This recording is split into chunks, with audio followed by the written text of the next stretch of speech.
Shalom saudara yang terkasih di dalam Tuhan. Berjumpa lagi di dalam Renungan Harian GKI Sangkrah, tepat di hari Jumat tanggal 8 April 2022. Bagaimana kabar saudara hari ini? Semoga saudara dalam perlindungan kasih Tuhan ya.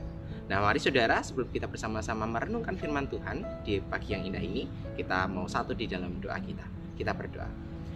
Tuhan, Allah yang senantiasa melihara kami, yang kasih-Nya tidak pernah pudar. Kami bersyukur untuk cinta kasih-Nya Tuhan. Tuhan melindungi di dalam istirahat kami. Dan saat ini kami ingin mengawali setiap aktivitas kami dengan kami bersama-sama untuk merenungkan firman-Mu. Biarlah firman ini menjadi sebuah rema yang dapat menguatkan hati kami. Firman yang terus tumbuh dan berbuah di dalam kehidupan kami. Berkati dan lindungilah kami Tuhan, dan mampukanlah kami untuk memahami kebenaran firman-Mu. Di dalam nama-Mu kami berdoa dan mengucap syukur. Haleluya. Amin. Saudara yang terkasih, saat ini saya sedang berada di taman gereja ya. Kalau saudara pergi ke toilet yang berada di sebelah kanan gedung gereja, saudara akan menemukan taman ini ya. Taman yang begitu hijau, taman yang banyak bunganya, tentu itu menggugah mata. Wah, tempat yang baik untuk kita berteduh ya. Misalnya seperti ini, dari panas saya bisa berteduh karena ada tanaman yang melindungi saya. Tapi bukankah ketika taman yang hijau ini tumbuh, itu juga menjadi bukti nyata akan kasih dan pemeliharaan Tuhan. Bukan hanya kepada kita, tetapi kepada segala ciptaan. Itu merupakan kasih Tuhan yang abadi, yang mungkin kita seringkali menganggapnya ini simpel Allah, hanya sekedar tumbuh. Tapi perkara tumbuh itu bukan sebuah perkara yang mudah. Kalau tanpa izin Tuhan, itu tidak bisa terjadi. Ya. Coba kita lihat taman yang tumbuh begitu hijau ini ya, membantu kita ya menghasilkan oksigen. Oksigen itu sangat baik bagi pernafasan kita. Dan itu menjadi bukti akan pemeliharaan Tuhan. Tuhan menjaga keseimbangannya. Ya, Tuhan terus memberikan pertumbuhan kepada tumbuhan. Dan ketika tumbuhan itu terus tumbuh, itu juga akan berdampak bagi kehidupan kita, umat manusia. Nah saudara, berbicara mengenai pemeliharaan, maka mari kita bersama-sama akan membaca bagian Alkitab kita dari Yesaya pasal yang ke-54 ayatnya yang ke-9 sampai dengan yang ke-10. Demikianlah firman Tuhan. Keadaan ini bagiku seperti pada zaman Nuh. Seperti aku telah bersumpah kepadanya bahwa air bah tidak akan meliputi bumi lagi. Demikianlah aku telah bersumpah bahwa aku tidak akan murka terhadap engkau dan tidak akan menghardik engkau lagi.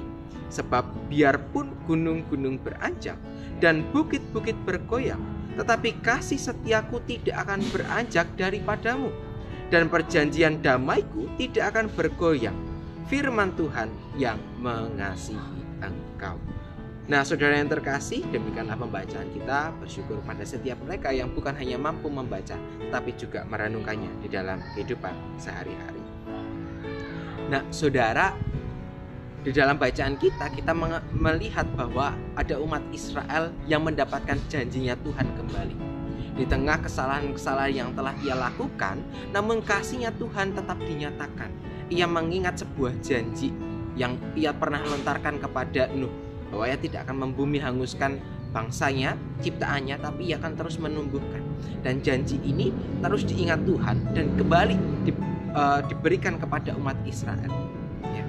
Sebuah kasih dan anugerah yang sangat luar biasa.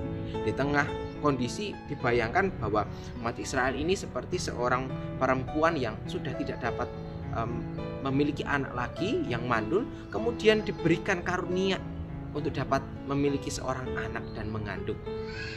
Sebuah kasih yang sangat mengejutkan tentunya, tetapi kasih itu sungguh-sungguh melengkapi umat Israel. Sebuah kasih yang bukan hanya dapat ia rasakan, tetapi kasih itu sangat berdampak bagi kehidupannya. Karena kasih-Nya Tuhan itu bersifat terus dan terlihat gitu ya. Dari perjanjian lama Tuhan mengutarakan kasih-Nya Tuhan itu juga mewujud di dalam perjanjian baru lewat pengorbanannya di kayu salib. Bukankah itu menjadi bukti nyata akan kasih-Nya Tuhan kepada setiap kita? Kasih yang terus ada, kasih yang terus memelihara setiap kita dan mewujud nyata. Nah, setiap kita, umat-umat yang terkasih juga diundang untuk menyatakan cinta kasih-Nya di tengah dunia. Nah, kasih seperti apa itu? Nah, misalnya lewat undangan untuk mau mengampuni sesama kita. Ya, dari Yesaya kita belajar mengenai pengampunannya Tuhan. Tuhan memberikan kasih.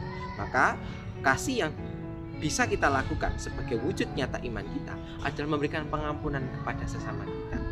Memang seringkali kita mengajarkan kasih hanya sebatas kata. Oh iya, aku mengasihimu, aku mencintaimu gitu ya. Tapi sudahkah kita benar-benar memberikan kasih itu lewat tindakan mengampuni kepada sesama kita? Mengampuni memang bukan perkara yang mudah. Harus ada kekuatan yang berasal dari dalam, yaitu kekuatan dari tekad dan niat kita, dan juga ada kekuatan yang mendorong, yang tidak lain adalah juga peranan dari Roh Kudus. Maka kita sekarang diundang untuk menyatakan pengampunan kepada sesama kita. Mari kita belajar mengenai mengasihi sesama dengan seutuhnya, mau memberi ruang pengampunan kepada mereka, sebab Allah sendiri telah mengampuni, dan bukan hanya mengampuni, Allah terus memelihara setiap kita. Nah, saudara yang terkasih, inilah undangan bagi setiap kita. Tuhan mengajak setiap kita untuk berkarya di tengah dunia dengan memberikan kasih yang nyata kepada seluruh ciptaan, bahkan kepada sesama kita. Hari ini juga sekaligus hari ke-33 dari penyangkalan diri. Panitia Paskah mengajak kita untuk mendoakan orang tua dan juga keluarga kita. Nah, ini juga bisa menjadi bukti nyata akan kasih yang mewujud di dalam perhatian.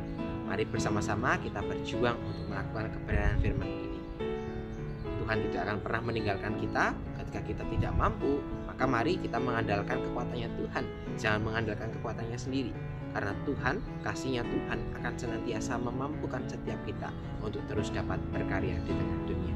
Mari kita mengakhiri perenungan kita di saat ini dengan kita berdoa kepada Tuhan, memohon kekuatan daripadanya. Kita berdoa. Tuhan, kami bersyukur untuk cinta kasih Tuhan. Kami bersyukur untuk pemeliharaan Tuhan. Tuhan menghadirkan cinta kasih-Nya di tengah-tengah dunia. Dan undangan Tuhan sudah begitu nyata bagi setiap kami. Kami dipanggil untuk menyatakan kasih lewat pengampunan. Sebab sama seperti-Mu, Engkau telah mengampuni umat manusia. Dan Engkau terus memelihara di dalam cinta kasih-Mu. Cinta kasih yang memelihara, yang membuat kami dapat terus hidup.